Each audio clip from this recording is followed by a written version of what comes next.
성장해서 돌파하라 그로트를 계속해서 말씀을 보고 있습니다. 오늘은 네 번째 시간인데요, 지난 시간까지 우리는 분별력 그리고 체험에 대한 하나님의 은혜를 체험하고 그리고 전투력에 대해서 배웠습니다.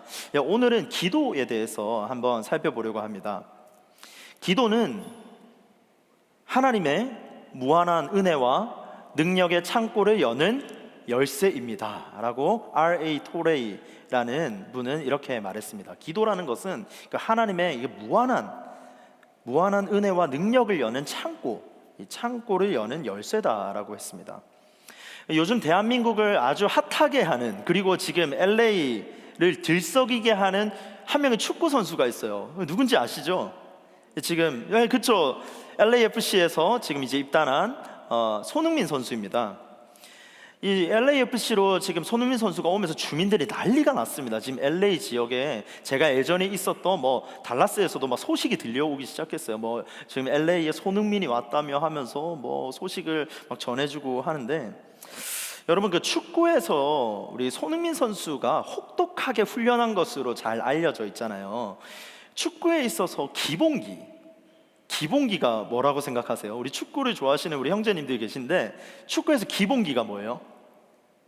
자, 힌트 첫 번째, 이 공을 정확하게 전달하는 뭐가 있어야 되죠? 패스 능력이 있어야 됩니다.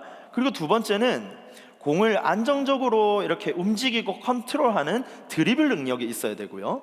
그리고 세 번째는 골을 향해서 정확하게 이렇게 차는 기술인 슈팅 능력을 계속 길러야 되죠.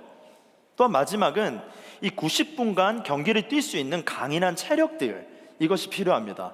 이것 외에도 이 축구에 있어서 아주 기본기들이 있습니다. 모든 스포츠가 그렇겠지만 이 기본기를 이렇게 잘 다루는 것이 아주 중요하겠죠. 그래서 손흥민 선수가 아주 어렸을 때부터 그 아버지 밑에서 굉장히 혹독하게 이런 기본기 훈련들을 한 것을 잘 알려져 있습니다.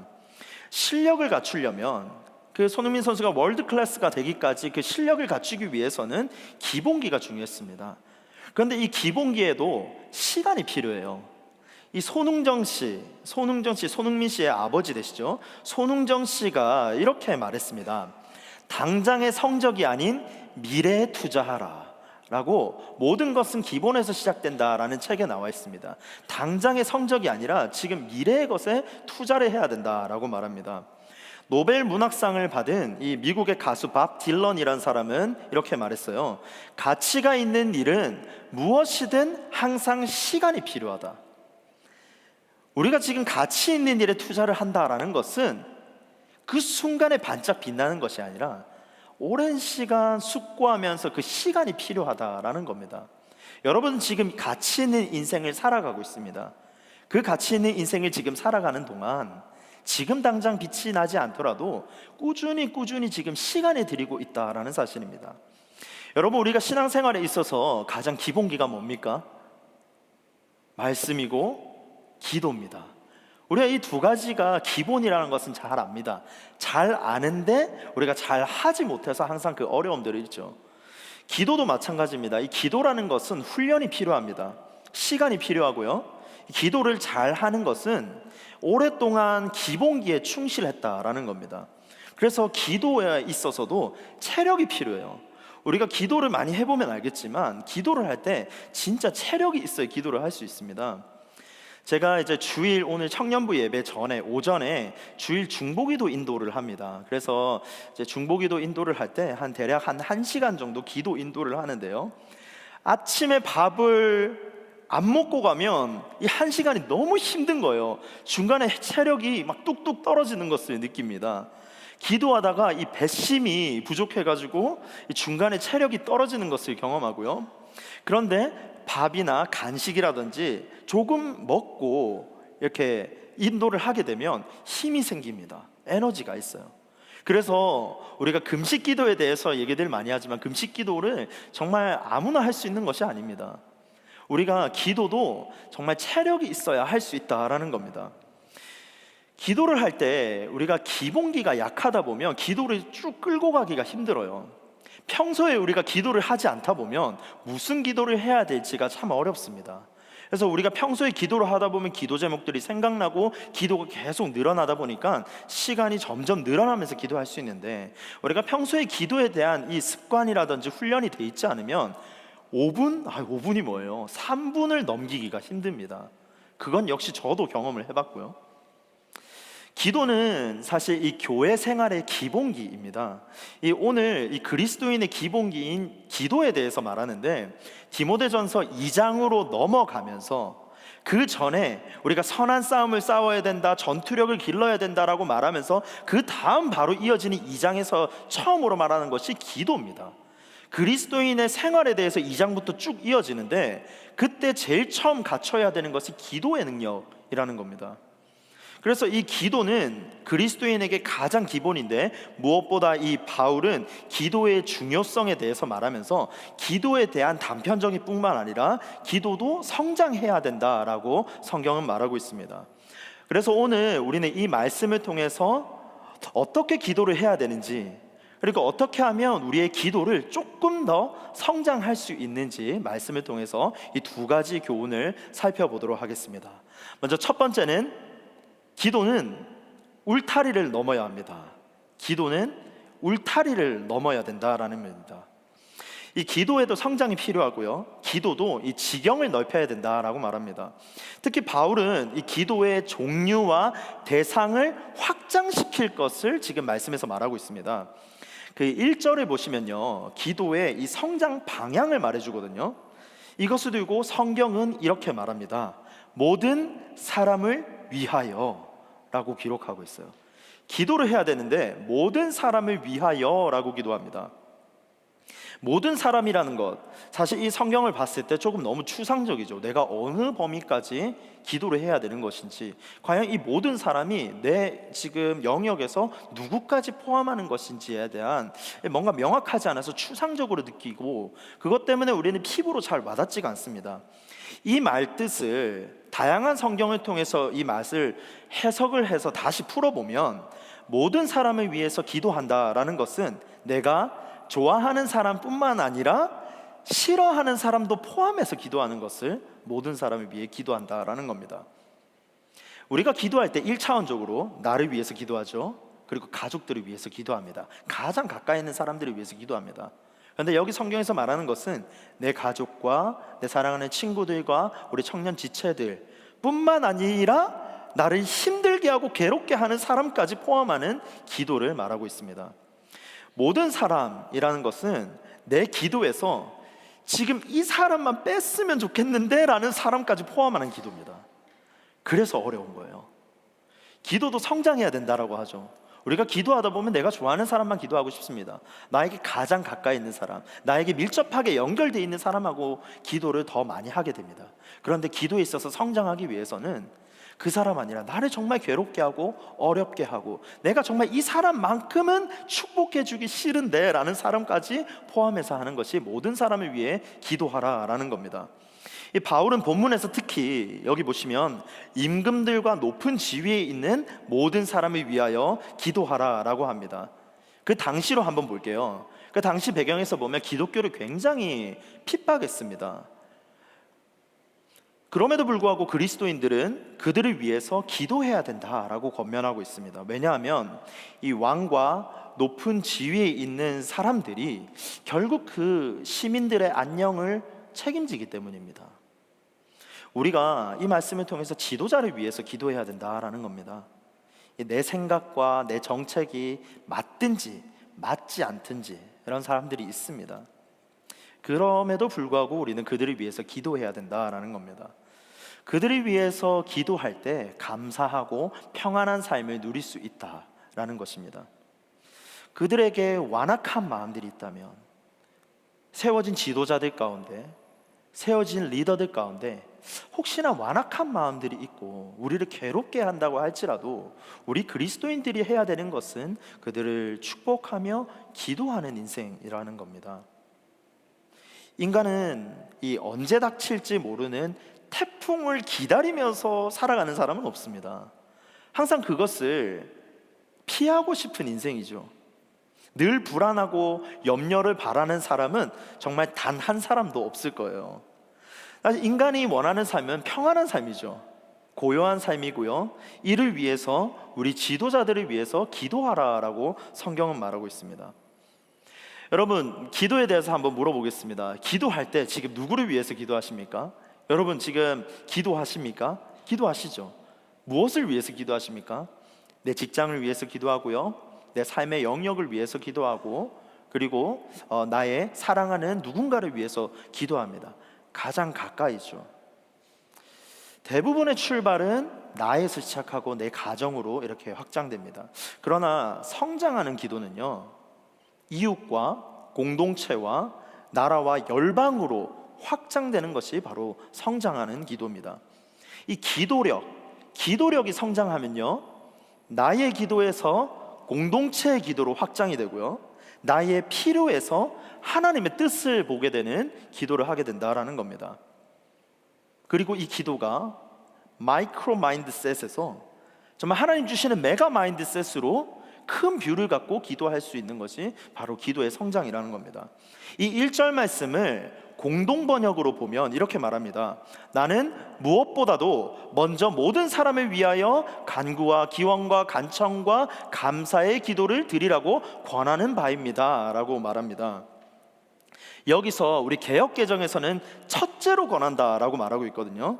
여기서 첫째로 권한다라는 것은 뭐 첫 번째, 두 번째, 세 번째라고 이 순서를 열거하는 것이 아니라, 여기 공동 번역에서도 봤듯이 우선순위를 말하는 겁니다.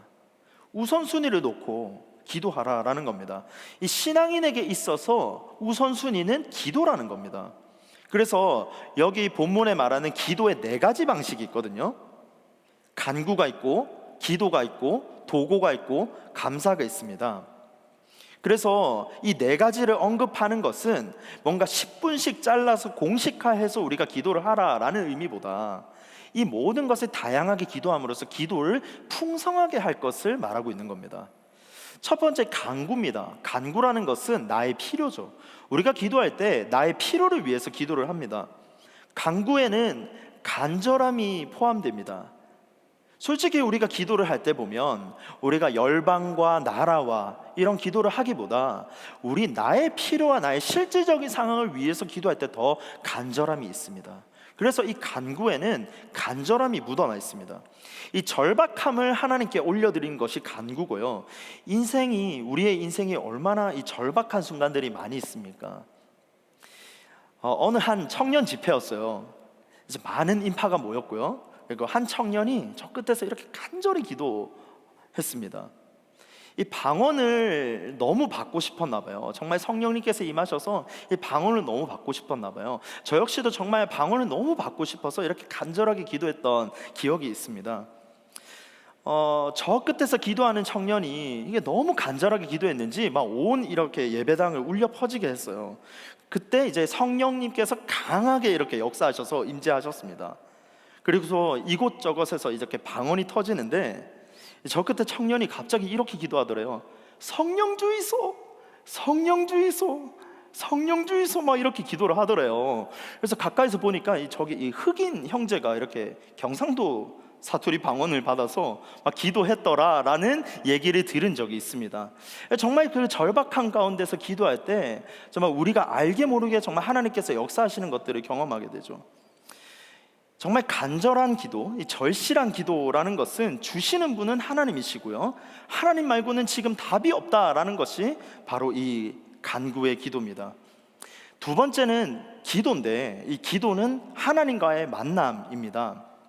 기도가 뭔가, 우리가 지금 기도에 대해서 말하는데 간구, 기도, 그럼 이 기도는 무엇인가 라고 했을 때 여기서의 이 기도는 일상의 기도입니다. 이 대화의 기도예요.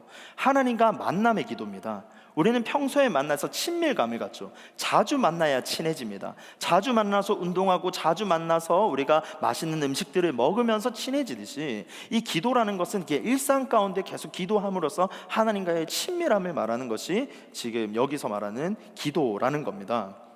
이 기도를 우리는 호흡이라고 하죠. 이 호흡은 우리가 하고 싶을 때만 하진 않습니다. 우리가 평상시에 항상 늘 하는 것이 호흡입니다.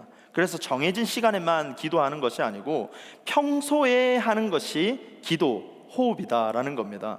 그래서 이 기도는 평소에 하는 겁니다. 평소에 하는 기도가 기적을 만듭니다. 우리가 기도를 하다 보면 이런 질문, 이런 의문이 생깁니다. 저 역시도, 우리 모두도 아마 그런 의문을 가질 거예요. 나에게는 왜 기적이 일어나지 않는가? 성경 속에는 기적의 역사가 많이 있었는데 나 말고 다른 사람의 삶과 인생 가운데서는 기적의 역사가 일어났는데 왜 나에게는 기적이 일어나지 않는가라는 의문을 품습니다. 우리는 이럴 때 이 특별한 상황에서 특별한 일이 일어나는 것을 우리는 기적이라고 보통 생각합니다. 우리가 기적이라는 것을 한번 예를 들어 보겠습니다. 2002년 월드컵 때 4광 신화를 이룬 것, 그것을 우리는 기적이라고 불렀습니다. 그리고 LA 다저스가 30년 넘게 만에 월드 챔피언 우승을 했을 때 또 기적이라고 말하고요. 그리고 9.11 테러가 났을 때 그 한 사람의 생명이 살았을 때 우리는 그것을 기적이라고 말합니다.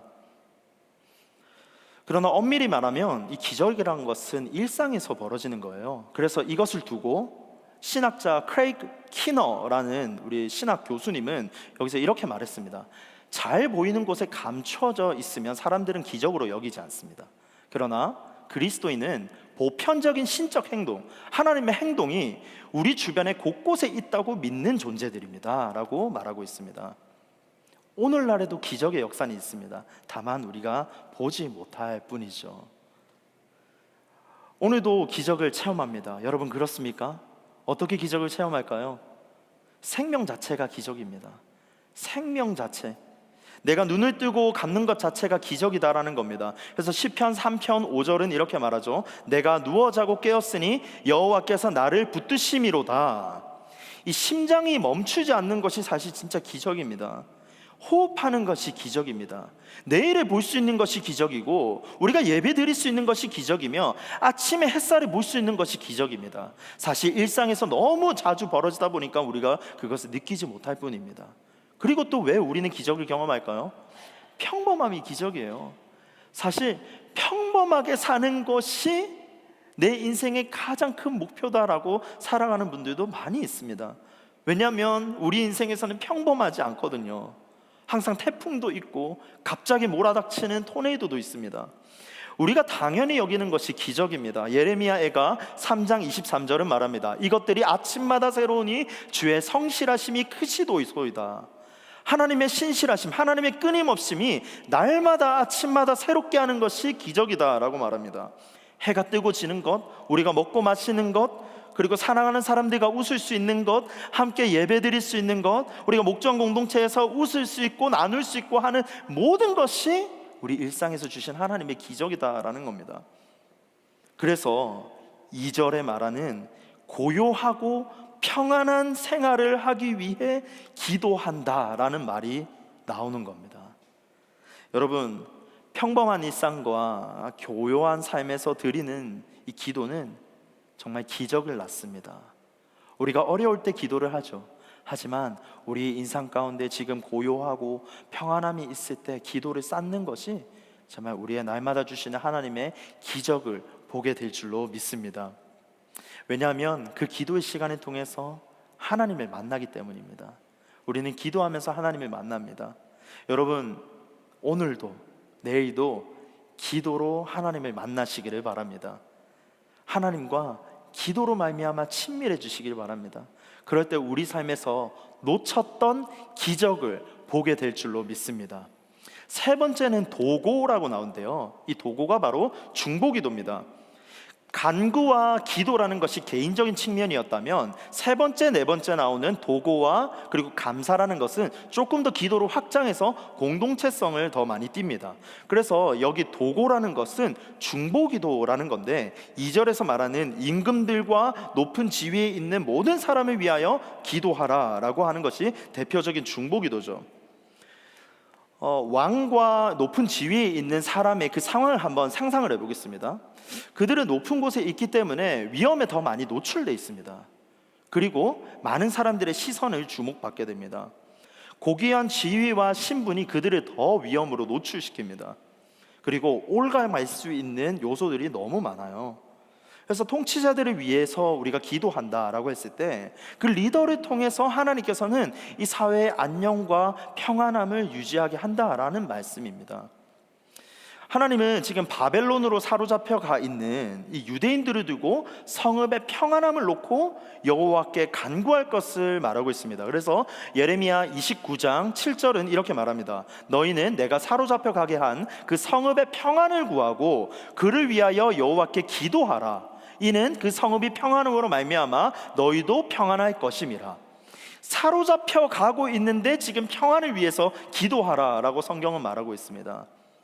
우리의 삶 가운데 우리의 힘과 우리의 에너지와 우리의 생각과 그 모든 것으로 사회가 다 변하지가 않죠. 그러면 얼마나 좋겠습니까? 그렇지만 우리가 이 땅을 놓고 우리 그리스도인들이 해야 되는 것은 하나님, 이 땅을 긍휼히 여겨 주시옵소서. 하나님 아버지, 악행을 저지르지 않게 도와주시옵소서. 하나님, 이 세우신 지도자들 가운데 하나님의 마음을 부어 주시옵소서. 하나님 긍휼히 주시옵소서. 하나님 생명을 소중하게 다루게 하여 주시옵소서라고 기도하는 것이 우리 그리스도인의 성장하는 기도라는 겁니다. 그러므로 여러분, 우리 모두는 하나님과 사람에 대한 중보자의 의무를 다해야 된다라는 겁니다. 그리고 넷째로는 감사죠. 감사.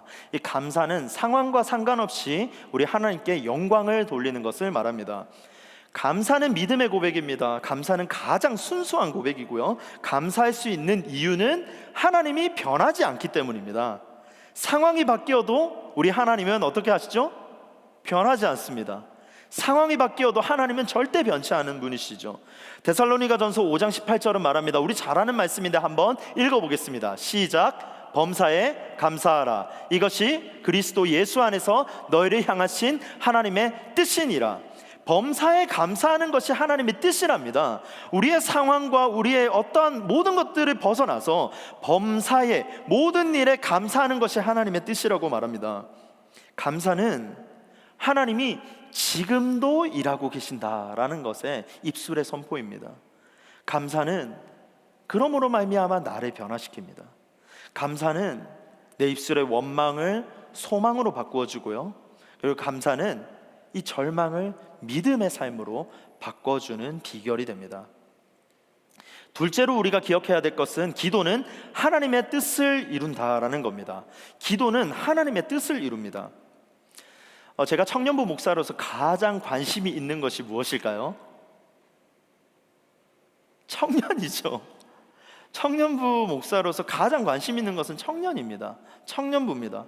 어떻게 하면 우리 청년들이 주님께로 돌아올 수 있을까? 어떻게 하면 정말 하나님 안에서 행복한 삶을 살 수 있을까가 늘 고민입니다. 늘 궁금하고요. 그래서 이 청년의 때 청년부를 볼 때마다 늘 궁금하고, 그리고 부흥하는 청년부가 있다면 늘 관심을 갖고 봅니다. 관찰하고 이렇게 자세히 살펴봅니다. 그러다가 제가 한 권의 책을 만나게 됐는데 이제 그 책에 나온 교회를 주목하게 됐어요. 미국 북동쪽에 위치한 이 뉴저지주에 있는 리퀴드 처치라는 교회입니다. 아마 아시는 분도 계실 건데 이 리퀴드 처치라는 책이 출간이 됐습니다. 이 팀 켈러 목사님, 영성가 팀 켈러 목사님의 제자인 팀 루카스 목사님과 그리고 20대 청년들 12명이 150년 된 지하 상가에서 예배를 드림으로 시작을 했어요. 그러면서 그들이 고백하기로는 우연히 시작된 교회라고 고백을 합니다. 우연히 시작되었다. 이 교회의 존재 목적은 분명했어요. 우리가 목마른 사람들에게 그리스도를 전하기 위해서 무엇을 해줄 수 있는가? 목마른 사람들에게 예수님의 생명수를 전하기 위해서 새로운 방법을 구상하고 늘 꿈을 꾸며 기도했습니다. 너무 숫자가 작고 열악했기 때문에 장기적인 비전도 없었고요. 그 다음에 화려한 전도 여행을 갈 수 있는 것은 꿈을 꿀 수도 없었다고 합니다. 돈도 없었고요. 그러나 이 미전도 종족을 향해서 선교하고 복음을 전하는 꿈을 청년들과 함께 꿈을 꾸기 시작했습니다. 현재는 지금 아웃리치 매거진이 꼽은 미국 내 100대 빠르게 성장하는 교회 중 하나로 선정이 됐고요. 현재는 지금 캠퍼스라고 칭하는 7개의 예배 처소에서 지금 예배를 드리고 있습니다. 현재는 지금 한 5천여 명 이상이 정기적으로 예배를 출석하고 있다고 합니다. 그런데 여기 모인 교회 구성원들은 다음과 같습니다. 한번 보시겠습니다. 이혼한 사람들, 중독과 싸우고 있는 사람들, 율법적인 종교에서 회복하고 있는 사람들, 스스로 어찌해야 할지 모르는 성적 욕구와 싸우는 사람들, 도덕적으로 문제가 있었던 사람들, 그 외의 모든 사람들, 이 작은 씨와 작은 청년들이 모여서 복음 공동체를 이루어서 이 지역 사회를 지금 변화시키고 있다고 합니다. 이 지역을 향한 복음 활동도 아주 다양합니다. 노숙자들, 그리고 빈곤층들, 싱글맘들, 그 특별 아동을 보호하는 자들, 그리고 선교지에서 깨끗한 물을 공급하는 것들, 그리고 시티 릴리프라는 것을 통해서 지역 사회를 지금 지원하고 후원을 하고 있다라고 합니다. 이 모든 사역들을 감당할 수 있는 원동력이 하나가 있었어요. 제가 여기에 주목을 했습니다. 교인들의 기도 요청에 24시간에서 48시간 이내에 응답과 기도를 제공하는 기도팀입니다.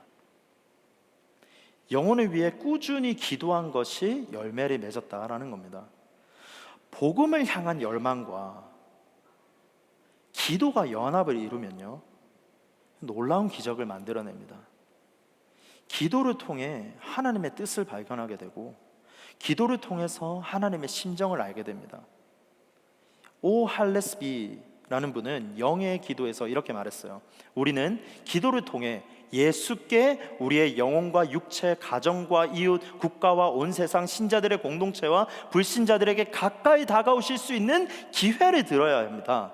우리는 기회를 통해서 이 모든 사람들이 예수님께 갈 수 있도록 기회를 줘야 된다라는 겁니다. 우리가 기도하는 것은 나에서 시작해서 가정으로 확장되고 우리 열방으로 흩어지지만, 정말 하나님께서 궁극적으로 원하시는 것은 잃어버린 한 영혼이 예배의 처소에 와서 하나님을 만나는 것입니다. 그것을 위해서 우리는 기도해야 된다라고 성경은 말하고 있습니다. 이 기도는 영혼 구원에 이르게 합니다. 기도는 정말 한 영혼을 보게 하고요, 한 영혼을 집중해서 기도하다 보면 그 사람들의 필요를 보게 됩니다. 영혼 속에 담긴 정말 그 하나님의 사랑을 깨닫게 합니다. 원수가 땄던 이 사람을 위해서 기도하고 축복하고 기도했더니 그 안에 상처가 있던 것들을 발견하게 되고요, 내가 이 사람만큼은 내가 기도해 주지 말아야 되는데 하고 이 사람을 위해서 축복하며 기도했더니 그 안에 쓴뿌리를 보게 되는 것이 기도의 능력이라는 겁니다. 기도는 이 한 영혼이 예수님께로 나아가게 한다라는 겁니다.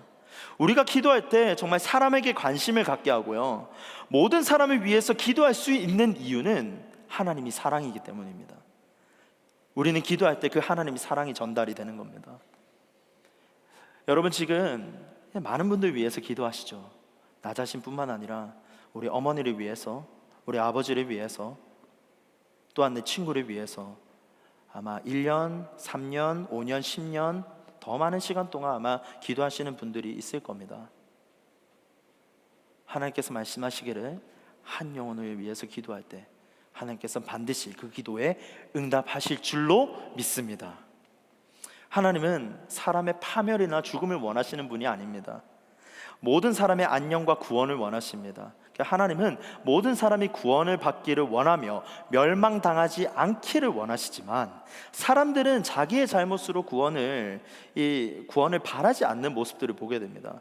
그래서 요한복음 3장 19절에 이렇게 말하죠. 그 정죄는 이것이니 곧 빛이 세상에 왔으되 사람들이 자기 행위가 악함으로 빛보다 어둠을 더 사랑한 것이니라.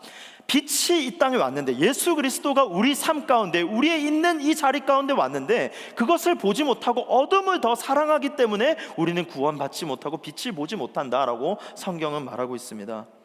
여러분, 하나님은 모든 사람이 구원을 받고 진리를 아는 데에 이르기를 원하십니다. 사람이 구원에 이르는 길은 하나님이 정하신 길을 통해서만 가능합니다. 다른 방법 없습니다. 진리가 구원에 이르게 합니다. 진리가 그리스도시고요, 그분이 길이고 진리고 생명 되시는 분이십니다. 한 중보자가 계셨는데 그분이 예수 그리스도시며, 그 중보자를 통해서 모든 사람을 위해서 자기를 대속물로 주신 분이 우리 예수 그리스도십니다. 그리스도의 그 중보가 모든 사람에게 미쳤습니다. 하지만 그것을 받는 효력은 다릅니다. 내가 그리스도를 믿는가, 내가 그렇지 않는가에 대한 효력은 다르게 나타난다라는 겁니다. 그리스도께서 모든 사람을 위해서 구원의 값을 지불하셨습니다.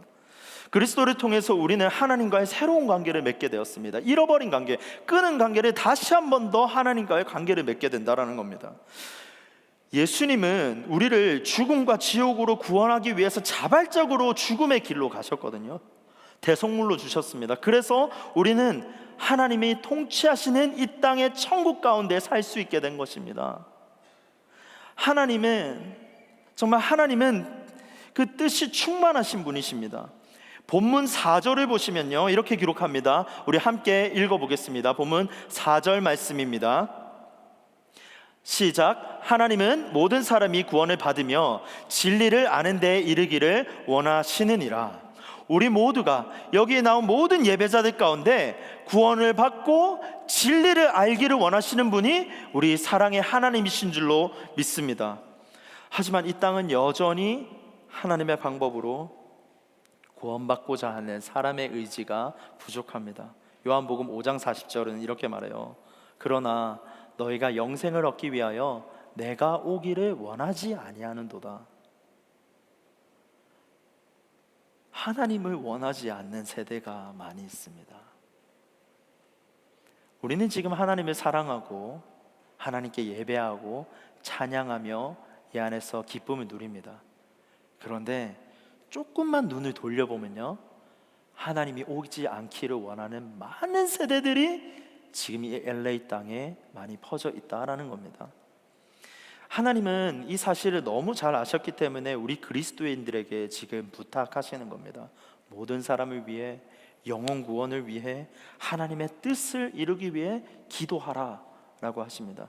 여러분, 기도로 하나님의 뜻을 이루시기를 바랍니다.